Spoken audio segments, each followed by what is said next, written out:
And bam! Slay, slayer, slayist. How amazing is this top? How nice is this top? It's very classy yet very sexy. The cleavage is just looking amazing. Everything is looking amazing, and it's 100% seamless. Anyway, let's get into the tutorial. So I urge you for this tutorial to watch the entire video first before cutting your fabric, so you can see all of the things that we use throughout the video. So first things first, we are going to start by sewing all our seams for our lining fabric in the order that you originally saw. I know that I kind of, pushed all the pieces away, but you are going to sew it in this order.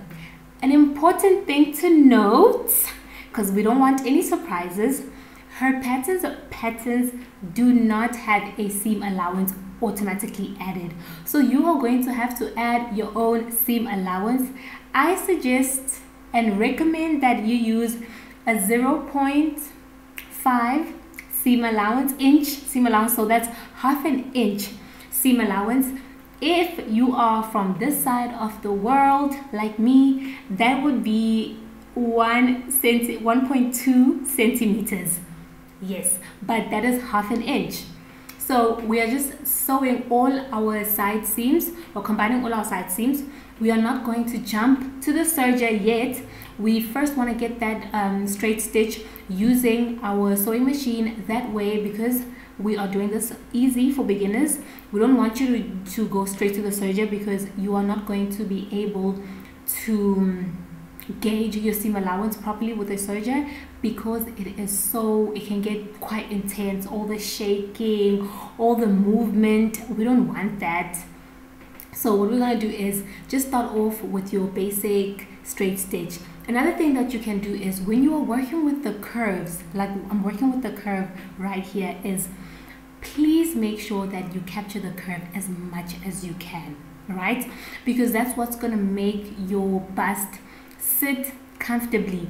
If you are sewing a curve and you make it straight, all that is going to do is it's going to mess up how the corset is sitting or fitting. So make sure that you capture those curves. Take your time. You can start off by hand stitching everything together, like this seam that I'm working on. You can start off by hand stitching it, and then after you've hand stitched it, take it to your sewing machine and then stitch it properly, and then we're going to move everything to the serger. All right, so that is what we are going to do, my loves.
And bam, this is what our lining is looking like when we put all our pieces together. Let's talk about it. Number one, we have not finished our edges, and that's perfectly fine. They're going to start unraveling, which is absolutely normal for woven fabrics. What we're going to do is we're going to take this to our serger, and we are going to serge, making sure to cut off the excess seam allowance, but do not cut past that stitch that you have stitched. That is your guide. It's going to act as your guide. And this is what it's looking like after we've serged it. If you do not have a serger, that is perfectly okay. You can use a zigzag stitch, but make sure that you cut off the excess after you've used your zigzag stitch. Now let's move on to our front facing fabric. We are using a lovely luxurious Duchess satin for this part. If you wanted to, you could also add interfacing. You can add interfacing to your pieces depending on how thick your fabric is. This Duchess satin is extremely thick, so I am not using any interfacing, but if you wanted that extra support, you could use interfacing. Now I want you to take note of something with our front facing fabric, right, which is number one, when we go over to finish those edges, we are not going to be cutting off any excess. Why? Because we are going to use the excess seam allowance as our casing. So all we're going to do for our casing is just lay that excess seam allowance down and then stitch the casing. For the center, we are going to do 2 sets of casing. So please, when you are serging the center seams, do not serge them together, serge them individually so that each piece can make its own casing. So this is what everything should look like. Make sure that you press everything with an iron, and for your casing, just decide which direction you want the casing to sleep. Yeah, any direction that you choose, that's what it will be. So now we're going to take our boning and we're going to put our boning to our seam allowance to check exactly where to stitch to make sure that we have a casing that is big enough. And I was just doing this for illustration purposes to show you that with a 1/2 inch seam allowance, you will have more than enough room to make your casing and put your boning inside. So after you've done that marking, take it to your sewing machine and voila, you will have your casing just like that. Now take the lining fabric, right sides together with your front facing fabric, and pin everything together. And after you're done pinning, you are going to sew that top stitch from one side to the other.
So now that you've pinned everything, take it to your sewing machine and stitch that top seam like I said, and this is what everything looks like when it is done.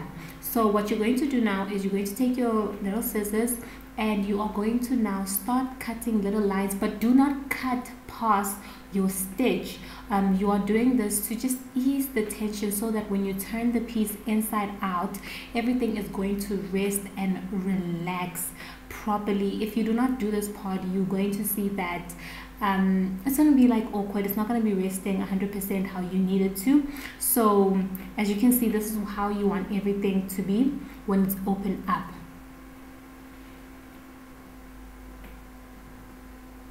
Now what you are going to do for this next part is we need to do a top stitch or an edge stitch. So how you do this is you're going to take your top, then take that seam allowance, push it towards the back, which is your lining fabric, and then from there you are going to stitch very, very closely to the edge, just like that, all around your entire top. And this is what your edge stitch would look like. Try and make it as straight as possible, but you know, if it's not that straight, it's okay, it's okay. So after you've done that, we are actually going to take our measuring tape and we are making a marking on our seam allowance. Remember, we used a 1/2 inch seam allowance. So now we are marking all of those casings that we did, those bone channelings that we did. We are marking that 1/2 inch seam allowance because we don't want to cut our boning too big. If we cut our boning too big, we're going to have to cut it shorter, and that's going to waste boning. And boning costs a lot of money. Everything is expensive. This is a very expensive hobby. I'm sure you know by now. But we're going to insert all our boning in. We've marked our boning, then we cut it, then we insert all the pieces in. At this point, as you can see, my boning is in. Now what we're going to do is we're going to turn the top inside out one more time. One more time. Just one more time. We're going to turn it inside out, and then we are going to pin everything this time around. We're going to pin the bottom seam, then we are also going to pin those side seams, those 2 side seams that we have left.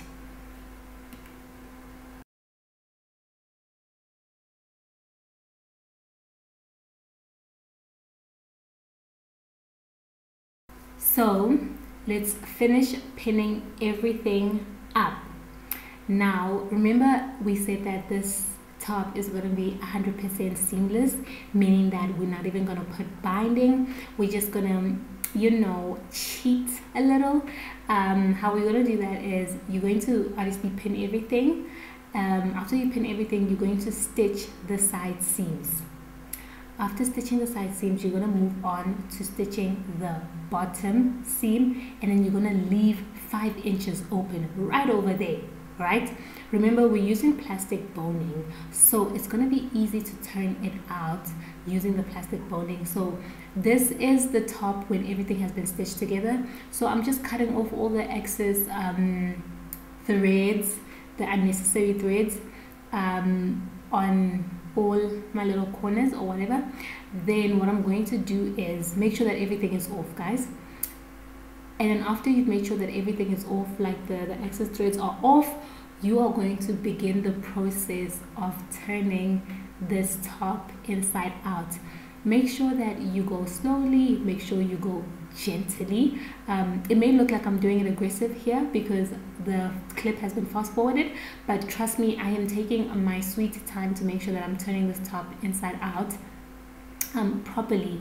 So just ease it, ease it, ease it. You're almost done, so at this point, you know, just take your time with this part. So after you've eased everything out, you want to make sure that you get all of those corners out. Make sure that your corners are crisp. Make sure that everything is nice and crisp. Yeah, and then you're going to take it to your iron, and you're going to press everything down. So at this point, I'm sure you can see that we are literally almost done with this piece. Make sure that everything is 100% turned out and your boning is laying how it's supposed to be laying. Now that little opening that we have, we're going to close it using this technique of sewing. So basically what we are using is an invisible stitch to put those to close that gap, to close that little hole that we made. My camera figured it was more important to focus on my hands than the actual stitching. I would urge you to just quickly do a search on YouTube on how to sew an invisible stitch, hand stitch an invisible stitch. to see exactly in detail how it's done, but that's basically what we're doing to close the gap.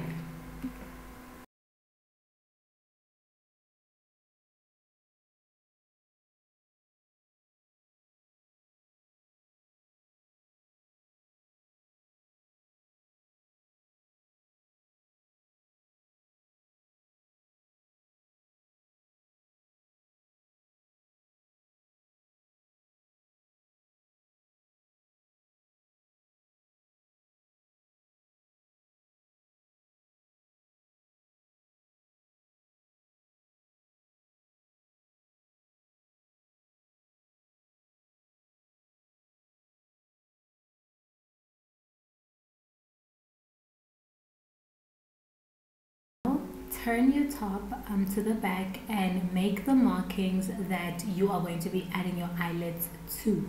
This is 100% optional, and it's up to you how many eyelids you want at the back, and you want to make sure that you're doing the same thing to the front, because we're going to need 2 eyelids in the front. It's very important. Do not skip this part. You need those eyelids in front.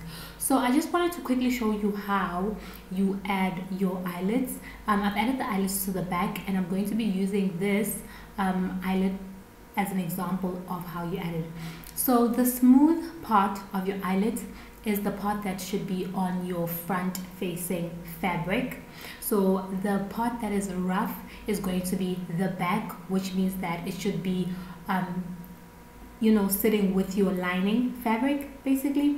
So what you want to do is you're going to take your tool for your eyelids, and the flat part of your tool is where your front part of your eyelid is going to be resting, and then the part that has the little groove is where the back will be resting, right? So you want to make sure that you put it in like that and squeeze as hard as you can to make sure that everything is flat, and that is how you have your eyelid in.